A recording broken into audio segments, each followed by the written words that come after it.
selamat sore untuk para pemirsa Semarang TV. Pada kesempatan sore hari ini kita bertemu kembali di acara yang menarik tentunya. Setiap hari Rabu, sejarah punya cerita. Namun kali ini di tema yang tidak asing lagi dan kebetulan masih hangatnya di suasana politik maupun suasana yang terbaru di saat ini tentunya. Menyambung dengan hal yang kemarin, dialog yang kemarin tentunya, dengan tema ono sebab, ono musabab. Apa sih sebenarnya ono sebab, ono musabab? Pada kesempatan sore hari ini kita sudah biasa kedatangan tamu-tamu kami yang pada kesempatan sore hari ini untuk membahas masalah ono sebab, ono musabab. Yang satu ada narasumber tidak asing lagi dari Dr. Muhammad Junaidi, SHI, MH, selaku akademisi. Selamat sore Bapak. Selamat sore Mbak Bejo, ya. Selamat sore pemirsa Semarang TV yang saya hormati. Dan juga ini ada mungkin ada pakar-pakar muda yang pada kesempatan sore hari ini kita undang. Karena pada tanggal 24, 25, beliau-beliau ini, anak-anak muda ini yang berkreatif selaku selaku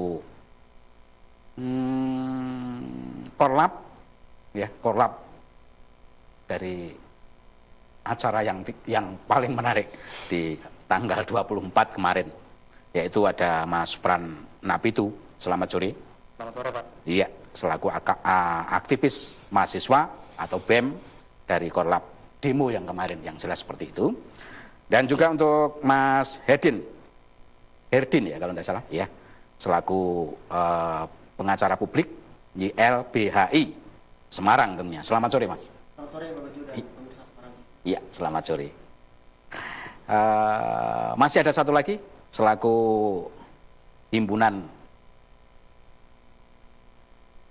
mahasiswa hukum Indonesia yang kebetulan ada di Jawa Tengah tentunya. Selamat sore untuk Bung Radit ya. Selamat sore. Selamat siang, selamat sore. Iya, pada kesempatan sore hari ini tentunya kita mengingatkan dari orde lama, orde baru, dan nyampe orde yang sekarang tentunya untuk pembenahan RUU, rancangan undang-undang KPK maupun undang-undang yang sementara ini belum disahkan, namun sudah akan ditunda dan masih ditunda yang jelas. Menyikapi seperti ini, bagaimana untuk pakarnya dulu, untuk Dr. Junaidi dulu, bagaimana menyikapi ini sebenarnya sambungan yang kemarin, saya kira. Ya, baik. Terima kasih Bu Bejo. Selamat sore teman-teman. Apalagi di sini ada aktivis-aktivis muda ya. Saya pikir ini aktivis yang potensial ya, karena bukan hanya diselesaikan dalam panggung orasi ya, akan tetapi di dalam panggung publik yang sifatnya terbuka kita berdiskusi seperti ini. Ini juga bagian daripada orasi jilid kedua barangkali seperti itu. Nah, saya melihat potensinya seperti ini. Sebenarnya adanya spektrum upaya kita melihat pada sisi peta politik yang sangat dinamis saat ini itu salah satu sebabnya adalah spektrum yang muncul daripada pemilu. Kita bisa melihat di sini sebenarnya RUU KUHP dan beberapa undang-undang, utamanya undang-undang KPK itu, RUU KPK itu sebenarnya dilemparkan pada akhir masa jabatan. Itu untuk memancing publik yang di situ bagaimana keteguhan daripada Jokowi di dalam membuat prinsip. Nyatanya tentunya ini menjadi salah satu ujian kita berdemokrasi. Dan saya lihat bahwa kalau dilihat dari sisi eksistensi memang mahasiswa selama ini saya pikir ya saya lihat diam-diam saja, ternyata juga bergerak juga. Tapi pertanyaan juga perlu, apakah kemudian mahasiswa yang kemarin bergerak terkait memberikan masukan kepada pemerintah lewat unjuk rasa kemarin atau demonstrasi kemarin itu bagian daripada kajian yang sudah komprehensif atau belum komprehensif? Ini yang perlu dilakukan kajian terlebih dahulu sebenarnya memang. Karena ada beberapa ketentuan yang dalam Undang-Undang KPK, RUU KPK yang disahkan oleh DPR itu, yang mau disahkan yang sudah disahkan dalam pansus, tinggal disahkan dalam paripurna, termasuk RUU KUHP itu mengandung nilai-nilai yang sifatnya positif. Terlepas dari itu semua, nilai-nilai negatifnya juga ada. Maka kritik saran konstruktif yang dibangun oleh teman-teman kelompok mahasiswa tentunya harus melihat dari perspektif apakah ini semua harus disahkan atau kemudian dibatalkan semua, nah itu tentunya nanti kita berdiskusikan lebih lanjut. Ya, itu Pak Bejo. Ya, menarik sekali sebenarnya. Saya pengen tanya sebenarnya apa sih maksud dan tujuannya selaku kemarin mungkin sudah tahu ya mungkin di media cetak maupun elektronik inilah korlapnya. Nah, berani saya undang ke sini karena saya pengen mempertanggungjawabkan apa yang sudah kalian laksanakan untung di Jawa Tengah itu untung aja itu masih kondusif dan bisa di handle lah oleh anak-anak kita ini. Bagaimana apa sih yang dilantangkan? Oke, terima kasih Bungku. Ini mungkin kali kedua saya hadir ke Semarang TV pasca saya menjadi korlap dan mungkin memimpin teman-teman yang kemarin aksi di gubernuran gitu. Mungkin bicara soal masalah mahasiswa dan pemuda, mungkin saya tadi kurang nyaman dengan apa yang disampaikan dari pembicara sebelumnya, yang mengatakan saya kira mahasiswa selama ini diam-diam saja gitu kan. Bahkan jauh sebelum aksi tanggal 24 September saya rasa mahasiswa selalu bergerak walaupun itu jarang dilirik sama media gitu. Jadi pertanyaan sekarang kan media kenapa tidak mau melirik misal gerakan-gerakan yang dilakukan oleh mahasiswa terkhusus mungkin Semarang Raya. Kita setiap Kamis berdiri di depan gubernuran gitu. Karena Kamis. Nah, bicara soal masalah gerakan kemarin itu bertepatan di tanggal 24 September gitu kan. Itu juga gerakan yang saya kira cukup serentak di berbagai titik, di berbagai daerah dan pada puncaknya di nasional juga bergerak gitu.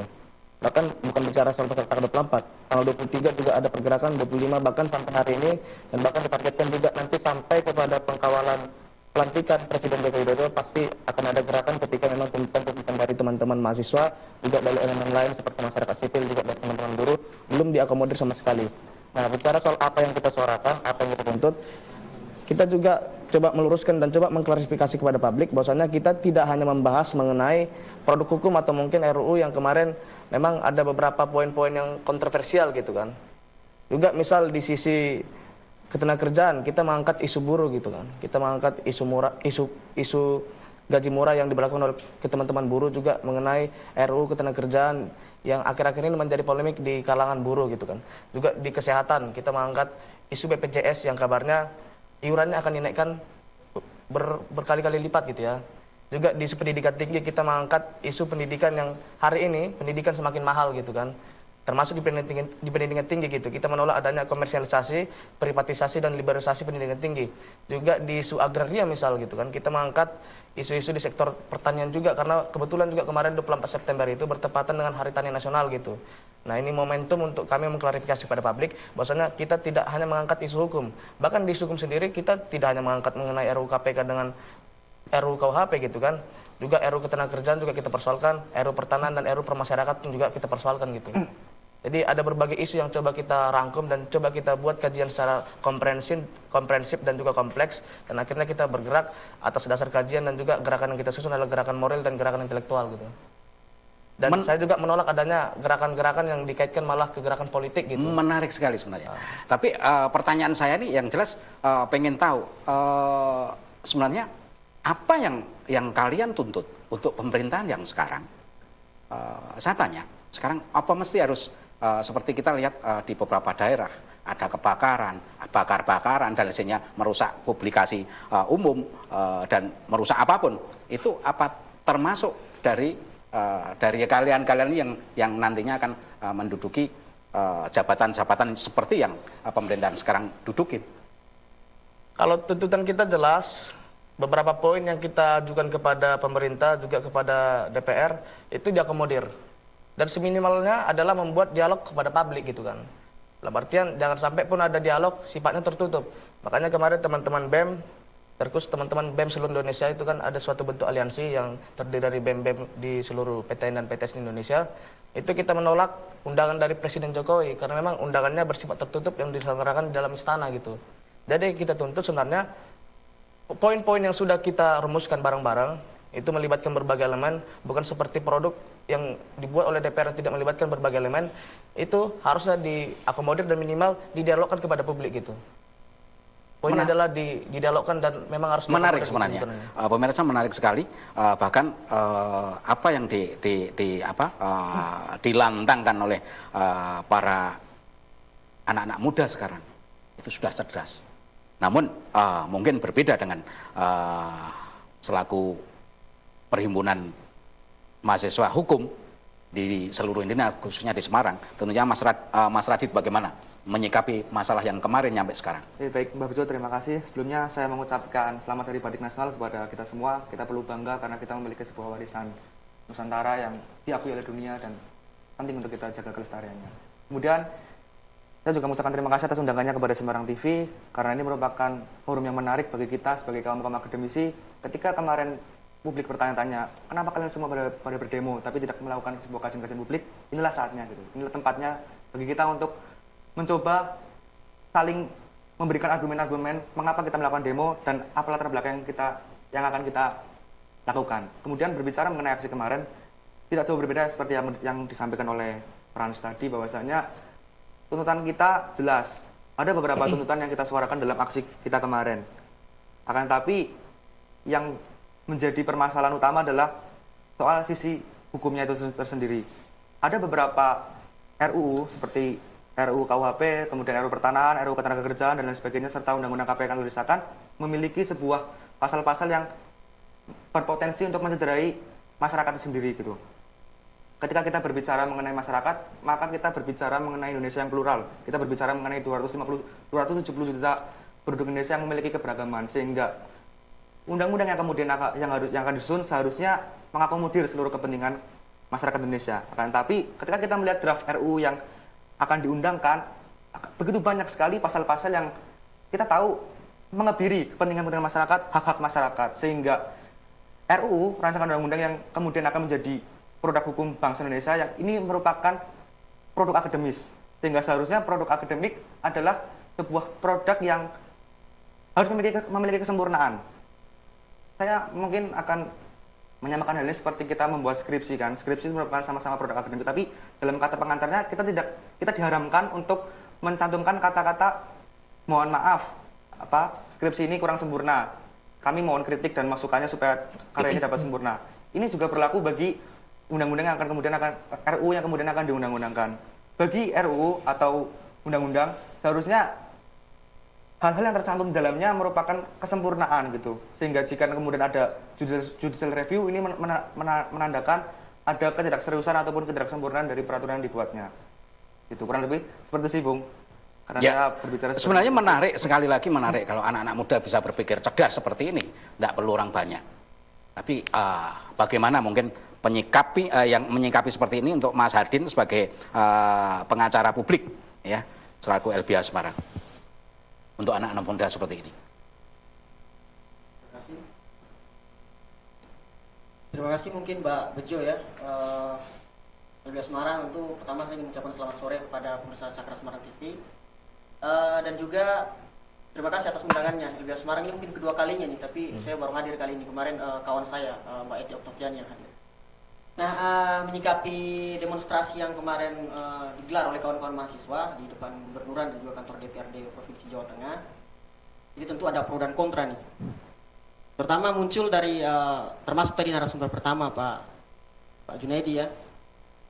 Ada yang pro, ada yang kontra. Yang pro mengatakan bahwa sah-sah saja teman-teman mahasiswa kemudian menggelar demonstrasi, menyampaikan aspirasi. Di negara demokrasi itu merupakan hak yang harus dilindungi. Tapi kemudian juga ada yang kontra. Kontra dengan kemudian narasi yang saya pikir cukup menyudutkan kawan-kawan mahasiswa. Menyudutkan kenapa? Karena kemudian narasi yang dibangun adalah kawan-kawan mahasiswa turun dalam jumlah yang begitu banyak, apakah kemudian sudah melakukan kajian yang secara utuh? Jadi seakan-akan teman-teman mahasiswa, ditambah belakangan ada teman-teman pelajar yang bergabung, turun ke jalan, ini orang-orang yang nggak paham substansi. Saya pikir LBH Semarang cukup komunikasi intens dengan teman-teman mahasiswa, terutama dalam diskusi-diskusi yang kita lakukan, termasuk sebelum terjadi aksi kemarin. Sebenarnya kami sempat diundang kawan-kawan mahasiswa untuk mendiskusikan bukan hanya RKUHP, tapi kemudian juga rancangan undang-undang KPK yang sekarang sudah menjadi undang-undang nih, termasuk rancangan undang-undang pertanahan, rancangan undang-undang sumber daya air yang sudah disahkan, rancangan undang-undang terkait pembenihan, dan berbagai macam, ada sekitar 74 paket peraturan perundang-undangan yang akan disahkan sebenarnya, yang akan dibahas di Kebut. Termasuk tadi yang disebut adalah RUU Ketenagakerjaan. Nah, belakangan itu ada beberapa yang ditunda. termasuk RKUHP, RUU Pertanahan, RUU Minerba ditunda. Tapi kemudian yang jadi persoalan adalah sebenarnya tuntutan mahasiswa itu harus dipandang secara utuh. Jadi kalau kemudian ada beberapa yang ditunda sementara yang lain belum diakomodir, saya pikir itu teman-teman mahasiswa sah-sah saja kemudian akan turun terus. Harus dipandang secara utuh. Secara utuh. Harus dipandang secara utuh. Yang jelas kali session yang satu yang pertama ini mungkin menarik lagi. Tapi tunggu yang mau lewat ini dulu.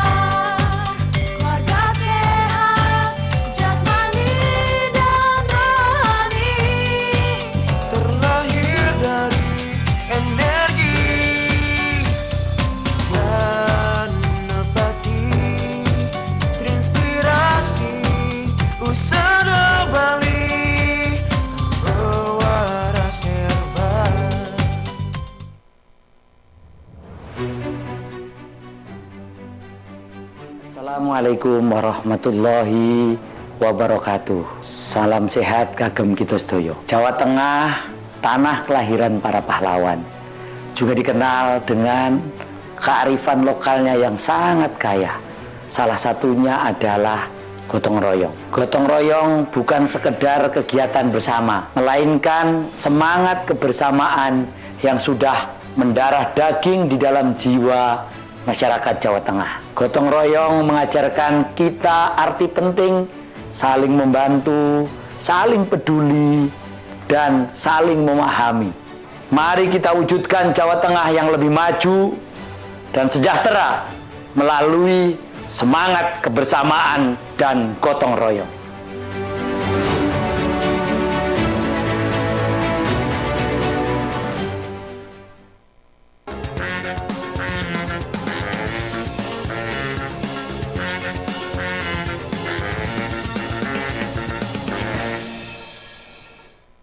Ya, sekali lagi untuk session yang kedua lebih seru lagi. Tadi Mas Hadin tadi mengatakan rancangan undang-undang harus dipandang dengan utuh. Dipandang dengan utuh yang bagaimana? Saya klarifikasi sedikit ya, Pak Bejo.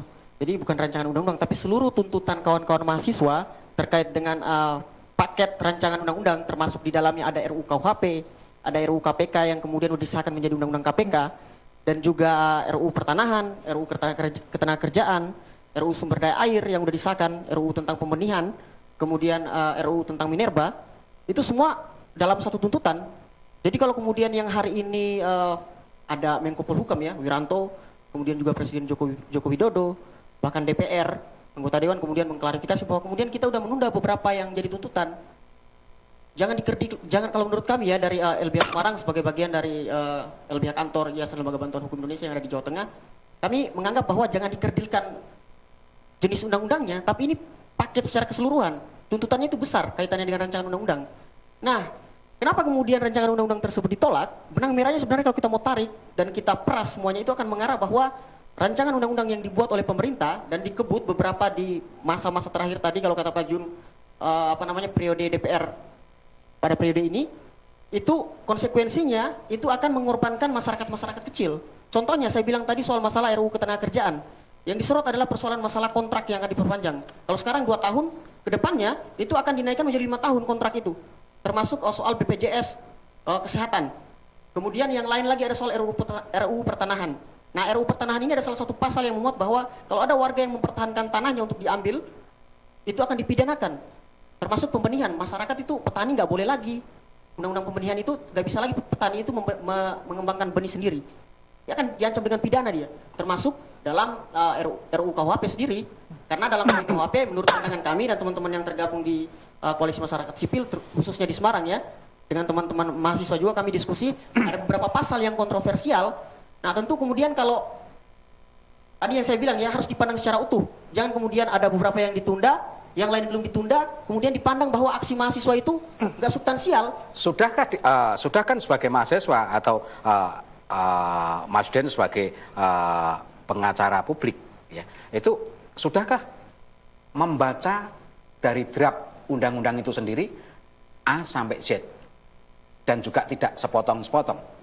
Oke, terima kasih Mbak Bejo. Itu pertanyaan yang menarik, kemudian akan ditanyakan kepada kawan-kawan mahasiswa. Pertanyaan tadi itu kalau kemudian ditanyakan kepada teman-teman akademisi atau teman-teman praktisi, di Indonesia itu paket undang-undangnya banyak sekali itu peraturannya. Kalau kita buka di website yang dikelola oleh Kementerian Hukum dan HAM di peraturan.co.id ada sekitar 60.000 peraturan. Paket peraturan perundang-undangan yang kemudian muncul di permukaan di masa terakhir periode DPR ini itu 74 sekalian itu. Itu kalau kemudian kita mau kaji secara mendetail, mau dikaitkan dengan teori-teori seperti para pakar-pakar guru-guru besar kita itu, saya pikir itu agak mustahil. Tapi kemudian dari hasil telaah kami, beberapa pasal itu memang kontroversial. Kenapa kemudian di dalam tuntutan teman-teman mahasiswa itu meminta agar kemudian yang bawa ini jangan buru-buru dulu. Kita obrolkan dulu yang kontroversial, diterima masukan masyarakat. Nah, ini kan sudah dari pemerintah sendiri sudah menunda. Tapi kenapa masih berjalan terus untuk anak-anak selaku nantinya akan menjadikan pemimpin bangsa ini? Kenapa selalu masih berjalan seperti ini? Itu saya ulangi lagi tadi Mbak Putri, itu pertanyaan menarik yang saya mau tegaskan bahwa tuntutannya itu menyeluruh, bukan cuma RUU. RUU tadi ada banyak, bukan cuma RUU KHP, RUU Pertanahan dan beberapa yang ditunda itu. Yang lain udah ada yang lolos. RUU Sumber Daya Air, RUU tentang pembenihan, RUU KPK yang udah menjadi undang-undang. Perpunya dia bilang mau terbitkan perpu, tapi kemudian belum muncul. Perpu itu sendiri jadi perdebatan di kalangan akademisi. Ya. Nah, saya pikir saya mungkin selesaikan dulu.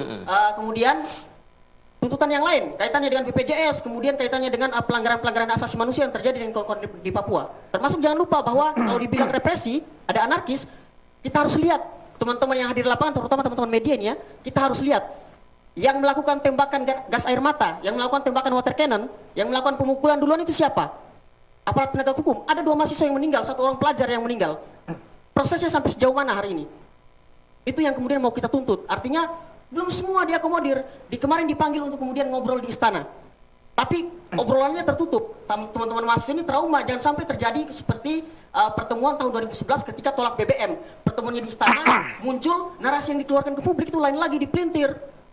Teman-teman mahasiswa ini ingin agar ini kemudian jadi pengetahuan publik, dibuka secara umum, disiarkan TV nasional, kemudian kita berdebat di situ, disampaikan. Mungkin berbeda dengan pandangan Dr. Junaidi. Ya, saya pikir gini ya. Jadi persoalan ini memang akumulasi dari program legislasi nasional ya. Jadi disampaikan program legislasi nasional itu tentunya harus bertahap, ada schedule-nya. Tidak kemudian kalau saya mengistilahkan dari konklusi yang tadi disampaikan itu kayak cuci gudang. Jadi DPR itu masa akhir jabatan, cuci gudang, sehingga masyarakat ini terhenyak seperti itu, kaget. Apalagi teman-teman mahasiswa-mahasiswa ini, kaget juga ini pemerintah apa. Yang saya tadi katakan mahasiswa jarang keluarnya, saya bukan mengatakan terus semuanya seperti itu, tapi mengatakan beberapa semuanya mahasiswa, tapi ada beberapa mahasiswa yang aktif, ada mahasiswa yang kebanyakan di situ, itu beda. Jadi kondisi saya juga pernah jadi mahasiswa karena saya kuliah dulu juga nggak seperti itu. Jadi ketika saya jadi mahasiswa, forum-forum diskusi kecil itu di mana-mana ada. Dan setiap kali tindakan yang dilakukan oleh mahasiswa saat itu pasti dilakukan kajian menyeluruh oleh para mahasiswa. Kalau sekarang itu dihenyakkan dengan apa yang saya sebut istilah cuci gudang tadi. Ketika DPR cuci gudang, semua mahasiswa naik semua. Saya pikir dalam diskusi kali ini saya berharap jadi bukan hanya beberapa mahasiswa yang aktif, tapi semua mahasiswa itu dalam mengawal proses apa yang dilakukan oleh pemerintah, sedetik apapun jangan sampai berkedip matanya. Jadi saya berharap demikian. Terus kemudian saya lihat pada sisi ini. Jadi sebenarnya program legislasi pengesahan beberapa undang-undang itu tidak semuanya undang-undang itu terus kemudian salah. Ada beberapa pasal yang contohnya dalam RUU KPK itu ada yang benar, contohnya dalam konteks masalah pengawasan. Tapi kalau kemudian penyadapan itu harus dilakukan oleh pengawas internal, nah ini jadi problem seperti itu. Harusnya tidak boleh pengawas kemudian melakukan pengawas, ini konteksnya ini pengawasan kode etik seperti itu. Lembaga pengawasan kode etik itu kan penting di internal itu. Tapi konteksnya kemudian karena berbagai macam isu itu kemudian tiba-tiba diposisikan di awal ya seperti di akhir masa jabatan, sedangkan ini pemerintahan pada masa transisi, ini agak bingung maka pemerintah itu. Saya lihat gerakan mahasiswa, saya pikir tidak ada masalah sebenarnya. Masalah utama itu kadang-kala kalau terjadi namanya benturan, ini persoalan daripada bagaimana memang peran pemerintah untuk mengendalikan. Jadi contohnya kalau teman-teman mahasiswa ini mau demo terus, ini persoalan pemerintah tidak segera mungkin. Kaitannya undang-undang KPK itu mengeluarkan perpu. Karena legalisasi kalau menurut pandangan saya, secara legalisasi per undang-undang KPK kemarin, RUU KPK itu sudah masuk pansus, otomatis ketika sudah masuk pansus, ini tinggal menjadi undang-undang dan nggak bisa pansus itu kemudian ditarik lagi. Caranya bagaimana? Caranya pemerintah bikin perpu. Tapi perpu itu tidak kemudian dibuka-buka oleh pemerintah atau kemudian presiden itu sendiri. Nah, konteksnya kemudian memang apa? Eskalasinya memang tadi disampaikan tepat juga. Jadi teman-teman mahasiswa ini kemudian kita ajak diskusi. Tidak mungkin teman-teman mahasiswa itu bawa senjata ketika diskusi dengan pemerintah. Saya pikir senjatanya apa, atau apalagi apa namanya, mahasiswa itu punya kan paling bendera seperti itu ya. Dan saya pikir teman-teman mahasiswa ini memang kalaupun dan kajian dalam perspektif RUU KUHP atau kemudian KPK dan undang-undang yang lain itu kemudian di-share ke pemerintah, saya pikir ini akan menjadi suatu dinamika bahwa demokrasi kita memang demokrasi yang bisa bertahan, apalagi pada era transisi. Saya pikir yang paling berat ini perlu kita dukung pemerintah itu. Yang paling berat itu memang pada era transisi. Transisi itu saat pemerintah mau yang lama sudah mau selesai, yang baru mau dilantik. Nah, saat itu pasti akan terjadi hal-hal yang kalau kemudian pemerintah negara itu tidak bisa mengkonsolidasikan dengan baik, ini akan jadi masalah. Itu mungkin barangkali. Ya, tadi menarik pengawasan dan desain seperti itu. Yang saya tanyakan untuk anak-anak kaum muda dan juga untuk para mahasiswa yang kemarin mungkin berhalu-halu menggembar-gemborkan di depan publik yang sebegitu banyak masanya, itu apa permintaan seperti itu yang harus disikapi, dan anak-anak ini mendidik anak adik-adiknya seperti anak-anak kecil yang sekarang dari SMP, SMA maupun apa itu ikut-ikutan seperti itu dan merusak ini yang mungkin kita selaku masyarakat biasa juga akan menilai anak saya sekolahkan tinggi-tinggi kok mengkon merusak gitu loh. Nah, seperti itu bagaimana menyikapi seperti itu? Nah, mungkin mengenai pemberitaan yang terakhir ini ya, soalnya di framing kehadiran STM datang ibaratnya dengan kepala kosong, juga mengandalkan fisik lalu turun ke jalan gitu kan. Juga sekarang di framing mahasiswa dan mungkin elemen masyarakat yang ikut kemarin aksi merusak beberapa fasilitas umum. Tapi mengenai ini kita bisa berdebat gitu kan. Yang pertama, perlu sebenarnya diklarifikasi ke publik gitu kan. Karena apa mungkin mahasiswa atau mungkin organ yang tergabung dalam aliansi berdemonstrasi itu tujuannya merusak fasilitas publik gitu? Saya rasa nggak mungkin. Dan kemudian ketika muncul pertanyaan kenapa akhirnya merusak fasilitas publik, kita cari provokatornya siapa gitu. Jangan sampai ini ada oknum susupan masuk ke rumah sakit membuat provokasi dan akhirnya di framing seluruh rumah saksi terlibat dalam pengerusakan fasilitas umum gitu. Juga saya rasa tuntutan dari teman-teman mahasiswa atau mungkin teman-teman organ yang bergabung dalam aliansi mas saksi, saya rasa kita cuma pengen, misal kita kemarin ke DPRD, kita cuma pengen Gubernur Jawa Tengah dari DPRD Jawa Tengah datang ke mas saksi.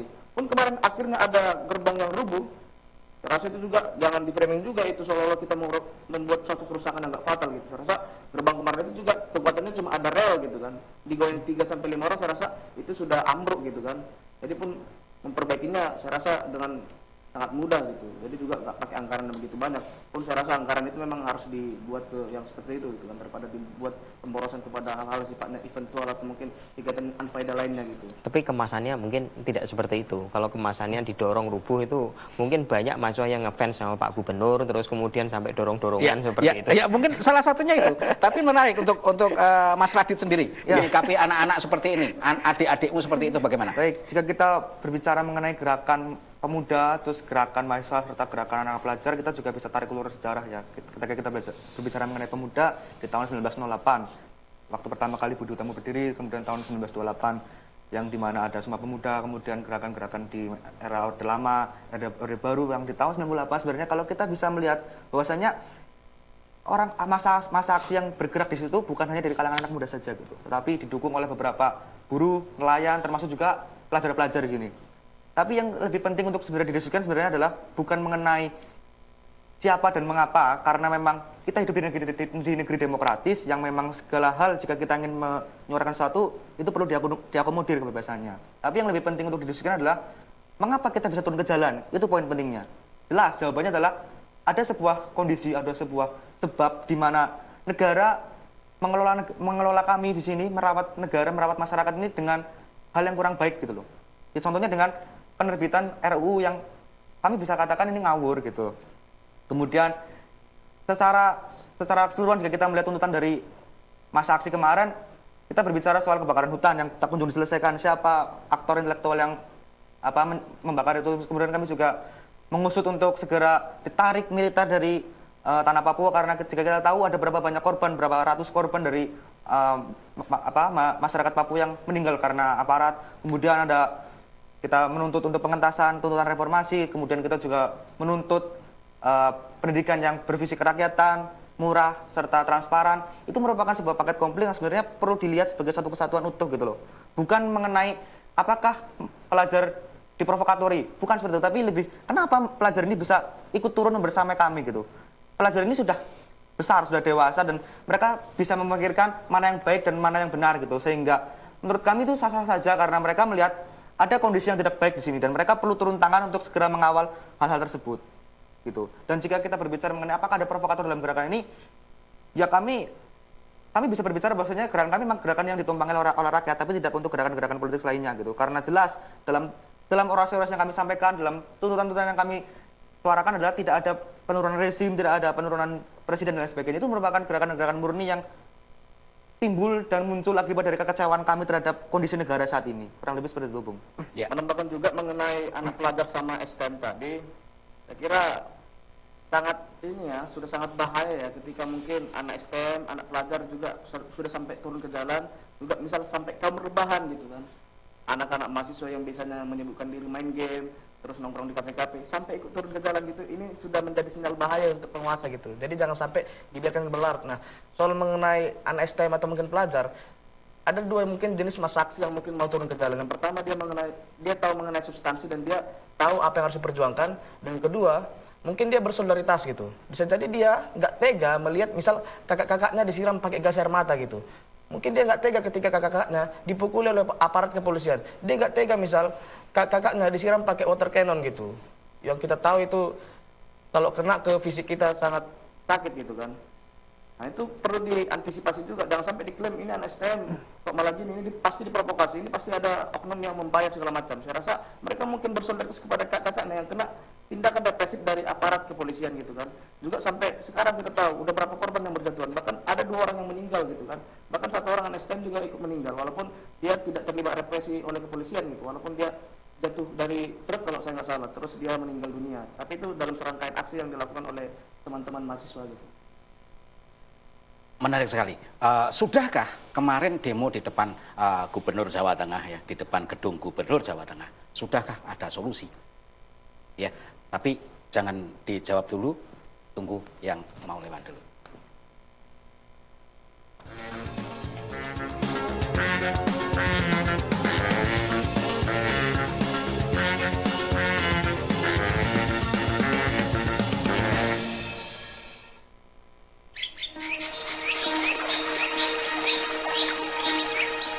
Ketika kecerahan kulit badan dan wajah bukan menjadi yang utama, tetapi kesehatan kulitlah yang lebih utama. Keluarga sehat memilih sabun herbal Ganapati. Dengan formula alami daun mimba atau tumbuhan intaran atau dikenal sebagai daun nim dan ekstrak zaitun yang berkhasiat menyehatkan kulit, memicu produksi kolagen, mempercepat regenerasi kulit, mengangkat sel-sel kulit mati, melembabkan dan menghaluskan kulit. Sabun herbal Ganapati dibuat dengan sentuhan kasih beraroma bunga kenanga yang membuat badan dan wajah cerah, sehat dan segar. Sabun Ganapati, sabun herbal pilihan keluarga sehat.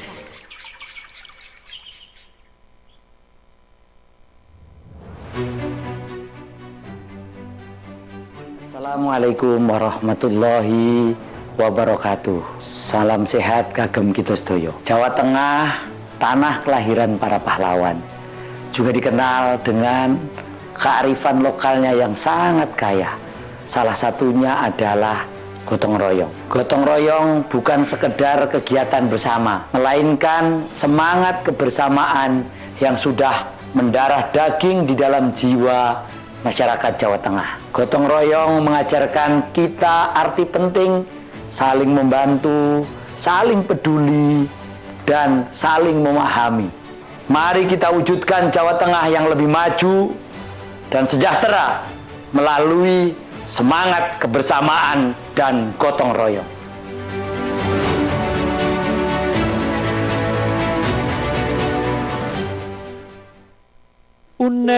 Unen Jawi, rukun agawe santoso, cerah agawe bubrah. Yen podo rukun mesti bakal sentoso, yen podo congkrah mesti bakal bubrah. Hidup rukun membuat sentosa, hidup permusuhan membuat sengsara. Kanthi ginakaken rasukan adat Semarangan, Dinas Ketahanan sareng Industri Pengolahan Kagem lan TNI nanam wit pinus ing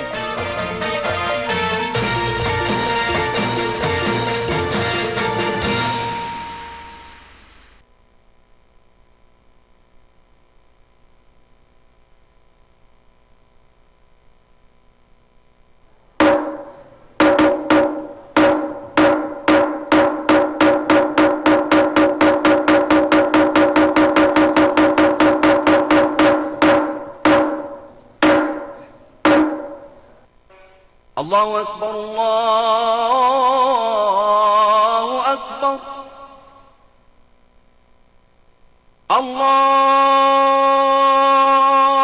Allahu Akbar,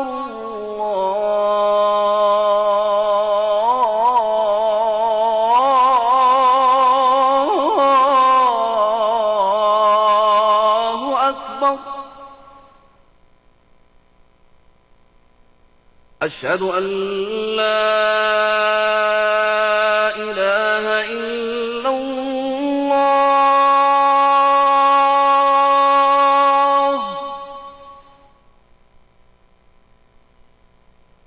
أشهد أن لا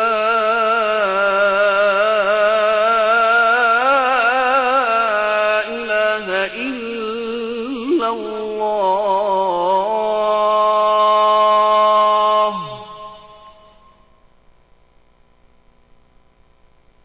أشهد أن محمد رسول الله أشهد أن محمد رسول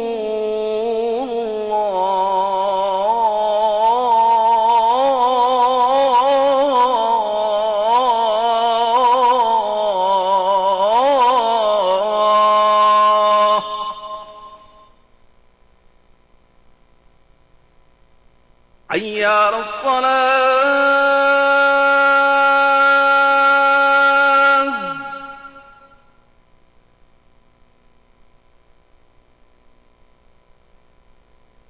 حي على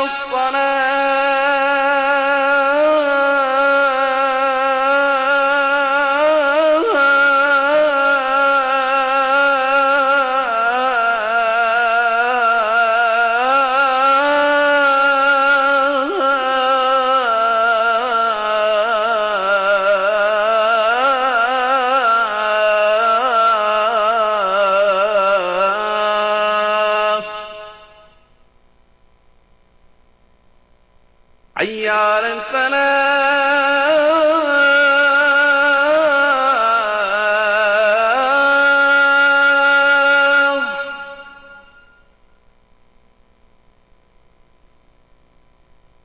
حي على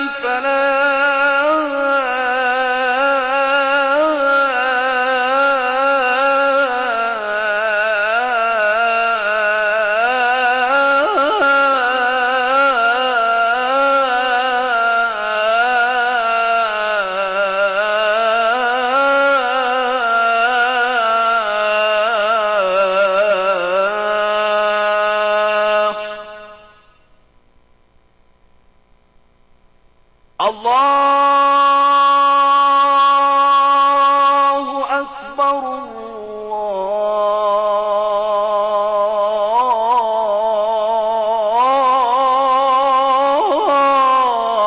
الله أكبر لا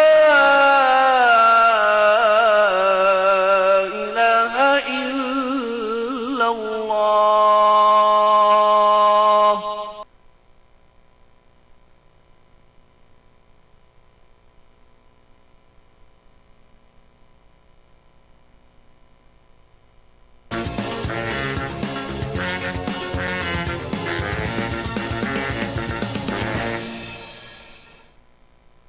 Ya, kembali untuk segmen yang ketiga ini sangat menarik tentunya, masih di tema ono sebab ono musabab.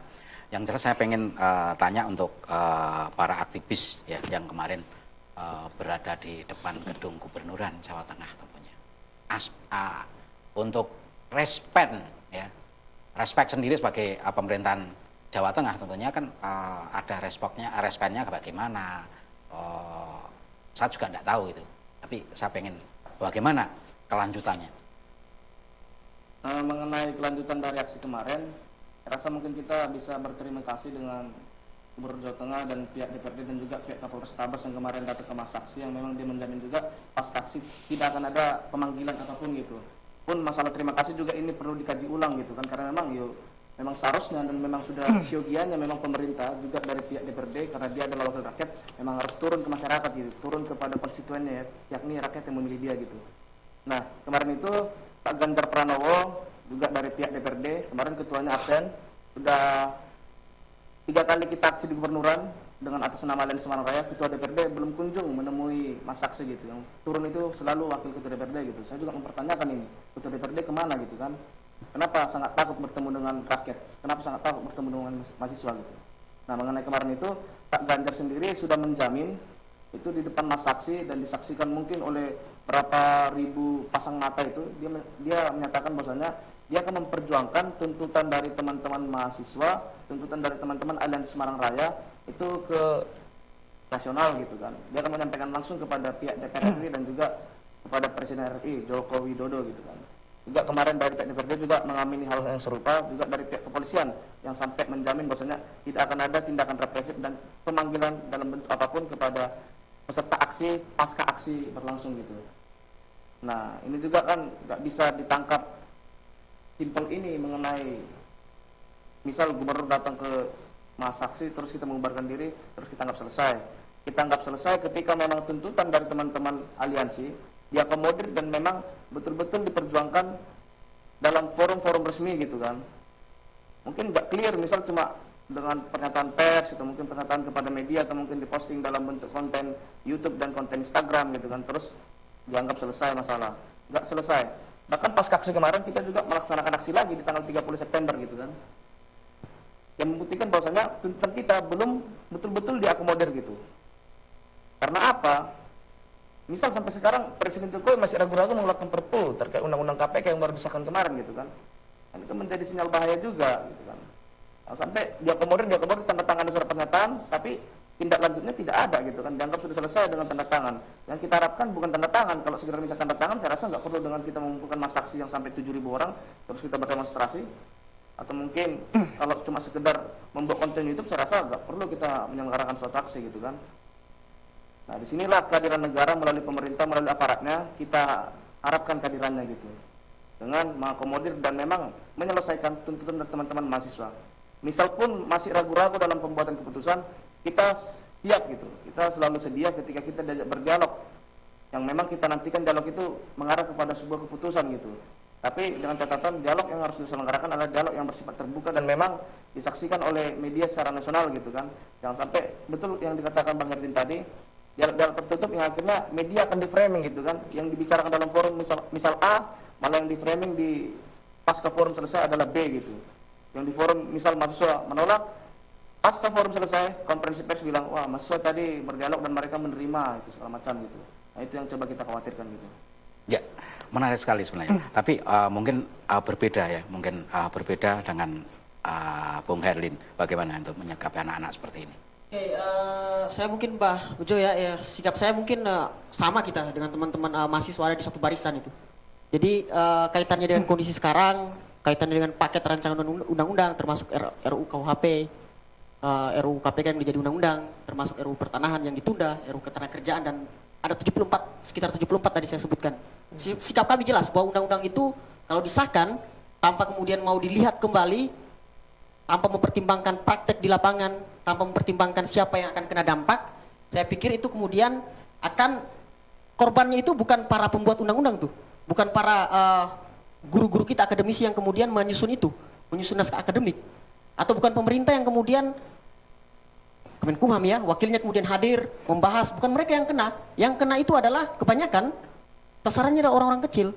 Saya contohkan pasal 1 tadi yang di RUU Pertanahan. Itu masyarakat kecil yang rentan dengan pembangunan proyek-proyek untuk kepentingan publik. Harusnya mereka itu kemudian diajak ngobrol tentang pembangunan itu. Baru kemudian sepakat atau enggaknya diakomodir keinginan mereka apa. Sekarang kalau RUU Pertanahan itu disahkan, ada itu kemudian mereka menolak, nanti akan dipidanakan, termasuk RUU KUHP. Kalau tadi dibilang anak-anak STM itu atau teman-teman pelajar diprovokasi, saya pikir itu wacana yang keliru ya, karena sekarang kita di era media sosial, teman-teman anak-anak pelajar itu kan juga baca itu media sosial. Saya pikir kalau kalau kita meragukan bahwa teman-teman pelajar itu gak mampu memahami konten yang di-share dan gampang sekali kita akses, saya pikir berarti gagal itu kita mengalokasikan dana pendidikan kita 20% setiap APBN kita itu untuk pendidikan kita, karena kita nggak percaya dengan siswa-siswa yang kita didik, dengan guru-guru kita yang udah mengajar teman-teman siswa-siswa tadi. Jadi jangan dikerdilkan seperti itu. Toh siapa yang pernah kemudian membuat riset bahwa teman-teman anak-anak STM yang terlibat nggak paham. Nah, bahkan terakhir belakangan yang harus diantisipasi adalah justru represi. Teman-teman mahasiswa jelas dipanggil Mendestekdikti, diarahkan agar kemudian rektor itu mengawasi teman-teman mahasiswa yang turun aksi. Begitupun juga dengan teman-teman pelajar, dipanggil guru BK dan segala macam, kejadian di Semarang itu. Nah, itu yang kemudian harus dilihat. Contoh mungkin teman-teman anak-anak STM kan bawa meme tuh yang kemudian dipelintir juga kadang-kadang. Ada pitik ayam yang kemudian masuk ke pekarangan orang. Pasal itu kan ada di RUKUHP. Dan kemudian dibilang bahwa nah itu kan kemudian nanti untuk melindungi petani-petani kecil yang udah tabur benih di lahannya, kemudian dimakanin, dia nggak rugi kalau kemudian dimakanin pitik tadi, lahannya tadi. Padahal kemudian hal seperti itu pentingnya apa kemudian mau dimasukkan dalam RUKUHP? Masyarakat itu punya cara penyelesaiannya sendiri. Kalau kita lewat sistem hukum, lewat proses kepolisian, sanksinya pun itulah denda. Sanksinya denda kalau mau dilihat di RKUHP. Denda itu larinya ke siapa? Ke negara, bukan kepada masyarakat yang tadi lahannya dimasuki. Sebenarnya itu kemudian kalau mau jadi persoalan, ya biarkan kemudian masyarakat menyelesaikan dengan cara musyawarah. Jangan kemudian lewat jalur hukum yang justru akan memperkeruh persoalan. Terakhir saya ingin bilang bahwa termasuk pasal-pasal lain soal masalah penghinaan terhadap presiden dan segala macam yang sudah dibatalkan oleh Mahkamah Konstitusi, kemudian lahir lagi dengan dikatakan bahwa itu kan delik aduan, bukan delik umum. Artinya kalau presiden secara tertulis mengatakan bahwa ini untuk melaporkan, kemudian diproses, baru diproses. Intinya sama aja, itu adalah pasal yang kemudian berpotensi untuk mengekang kebebasan teman-teman aktivis terutama nih. Kalau kemarin kita bilang mengkritik presiden, kemungkinan bisa untuk dipidana pasal-pasal tadi itu. Nah, sebenarnya mungkin forum ini nggak akan cukup untuk kita membahas itu. Mungkin ada forum yang lebih ini ya, kita bisa berdebat lebih luas kaitannya dengan isi-isi pasal. Tapi intinya saya ingin bilang bahwa jangan dikecilkan gerakan mahasiswa, gerakan pelajar, gerakan buruh, gerakan masyarakat sipil yang kemudian bicara soal masalah 74 paket perundangan dan segala macam kejadian yang di Papua, Karhutla, termasuk tadi ya ada korban itu yang saya bilang, ada Randi dan Yusuf di Kendari mahasiswa, kemudian di Jakarta ada teman STM meskipun dia bukan korban represi, jatuh dari trek ya.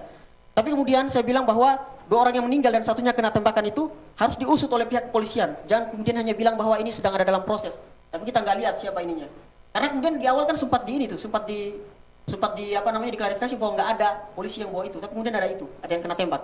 Itu harus diusut siapa yang melakukan itu. Dan harus dilihat bahwa kalau dibilang teman-teman memprovokasi teman-teman STM melakukan anarkis kejahatan, saya pikir coba lihat teman-teman mahasiswa yang di Jakarta ataupun di Semarang kemarin ya, ada nggak yang mukul polisi?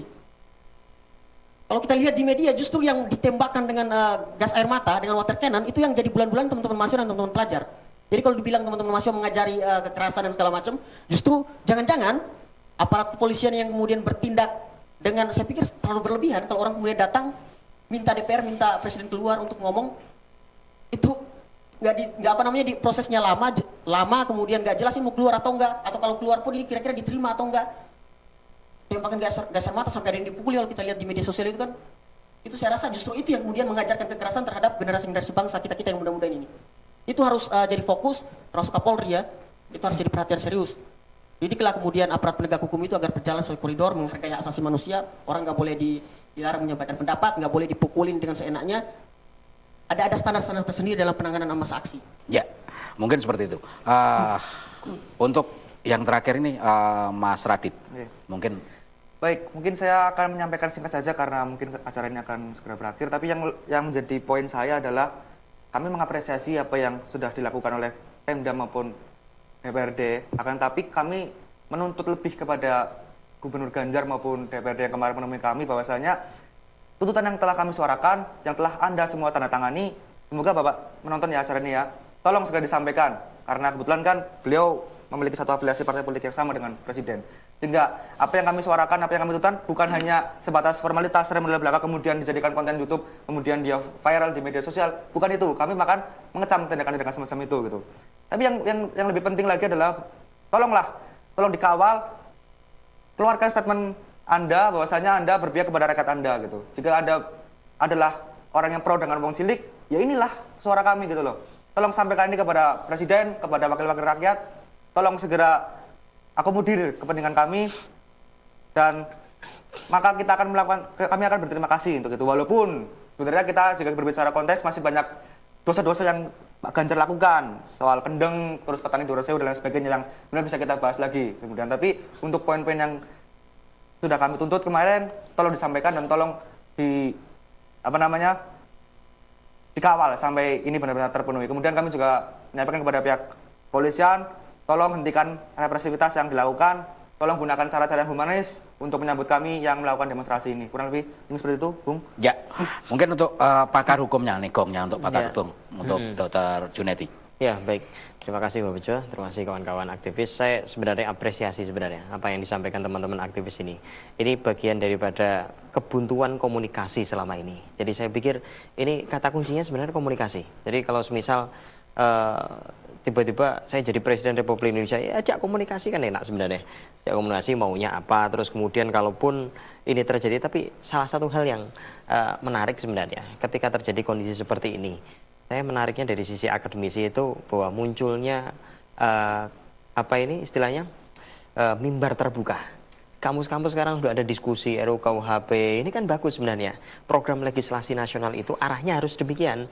Jadi kenapa yang kemudian muncul? Yang teman-teman itu kenapa munculnya pasca konflik gitu? Ya, iya. Bukan pra konflik. Munculnya itu. Kenapa banyak dialog-dialog misalnya di Fakultas Hukum Undip, BENER, di USM? Ketika itu pasca konflik, pasca sudah ada korban gitu kan. Kenapa sebelum misal mengarah kepada pengesahan itu mahasiswa nggak diajak dialog? Munculnya ketika di akademi, munculnya ketika kampus itu kemudian mahasiswa sampai keluar. Ini artinya forum diskusi di kampus itu selama ini kan lemah. Kegiatan forum diskusi lemah. Saya tidak akan menyalahkan ini dari sudut pandang pemerintah saja. Dari akademisi, dari institusi kampus juga memang harus digunakan. Jadi kampus itu kan bukan hanya mimbar kemudian kita belajar dapat IPK bagus seperti itu. Kalau IPK bagus, saya pikir samping-samping saya ini bagus-bagus barangkali ya. Berapa IPK-nya kan bagus-bagus. Tapi kumlot bahkan ya. Saya nggak kumlot dulu. ya. Tapi tentunya ketika kemudian kita geser lagi, ya ini kampus juga harus menjadi forum untuk menyelesaikan masalah. Saya ingat dulu ada namanya diskusi tentang Permenkumham nomor 1 2018. Kita selesaikan di situ tentang paralegal. Bagaimana kedepannya paralegal itu menjadi lebih baik dalam konteks ketentuannya. Selesai sebenarnya di situ. Tapi kalau kemudian sekarang ini bagaimana? Ya jangan kemudian modelnya cuci gudang. Kemarin sampai saya tulis di salah satu media lokal itu. Jadi pemerintah itu, DPR saat ini kemarin itu cuci gudang. Jadi peraturan itu dimunculkan terakhir sehingga terjadi hal yang saya pikir ini sangat kredit seperti itu. Harusnya dalam masa transit namanya program legislasi itu ada tahapan-tahapan. Ketika tahapan itu dilampaui, maka itu akan menjadi baik. Tapi konteksnya gini ya, tidak semua pasal itu kemudian dapat saya katakan itu salah semua. Saya sebagai catatan teman-teman mahasiswa dan aktivis juga, karena pemerintah juga punya pertimbangan, tapi pertimbangan pemerintah akan lebih kuat ya ketika itu kemudian dikomunikasikan oleh semua pihak.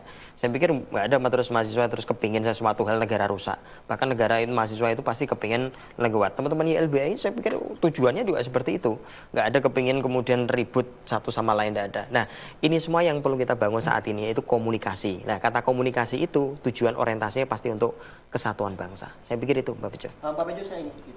Tadi menarik yang disampaikan narasumber Mas Junaidi ya. Komunikasi intinya. Jadi komunikasi selama ini orang kalau kita lihat TV kan kemudian anggota dewan, presiden bilang buka jalur komunikasi. Tapi kemudian jadi persoalan adalah jalur komunikasi mana yang dibuka. Kalau para akademisi bilang udah ke kampus-kampus, gelandangan nggak ke kampus. Petani-petani yang kemudian akan memberikan membudidayakan benih itu, dia nggak nonton ALC, nggak ke kampus untuk kemudian dengar seminar nasional. Ya, turunlah itu menarik sekali para pemirsa Semarang TV. Sebenarnya pengen kita tuntaskan, namun pada acara hari ini tentunya kita sambung untuk hari Rabu berikutnya karena ini menarik sekali.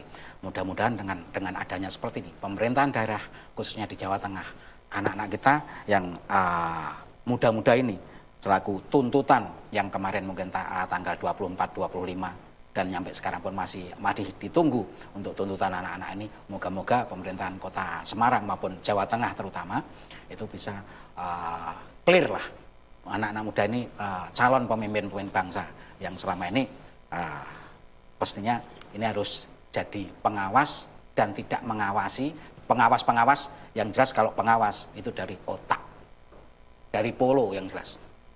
Itu kalau saya yang jelas pengawas semuanya, siapapun yang ngawasi dirinya sendiri, berarti otak kita sendiri. Kalau otak kita jelek, berarti manusianya akan jelek. Itu pemirsa, mungkin terima kasih sekali untuk para narasumber kita yang pada kesempatan sore hari ini. Besok kita undang lagi yang lebih seru lagi dengan tema yang sedikit mendongkrak wacana Jawa Tengah lebih hebat dan lebih maju. Terima kasih untuk Bung Junedi, Mas Pran, dan Mas Herlin ya, dan juga Mas Radit. Terima kasih sudah datang di studio kami tentunya. Terima kasih sekali. Selamat sore. Ya, selamat Sampai sore. jumpa.